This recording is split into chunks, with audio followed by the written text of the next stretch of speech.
Aruba Chamber of Commerce is organizing this debate with input from the University of Aruba and in cooperation with Tele Aruba and CETAR to give our community clear information for better informed voting. By bringing political leaders together, we aim to encourage open discussions about Aruba's future. Almost all parties have confirmed their participation.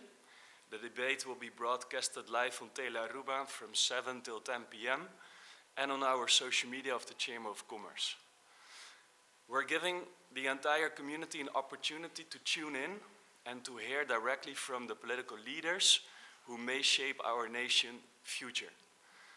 As with previous debates organized by the Aruba Chamber of Commerce, we have invited the leaders of each political party, as they are the best equipped to share the vision and direction of their parties. In the second round, tanda número 2, each party will have as well the option to feature another candidate from their list.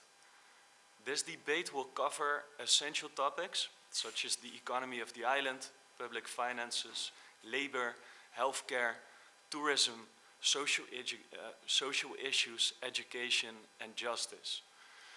We recognize these are the key areas of concern for our community, and we aim to provide clear answers on where each political party stands.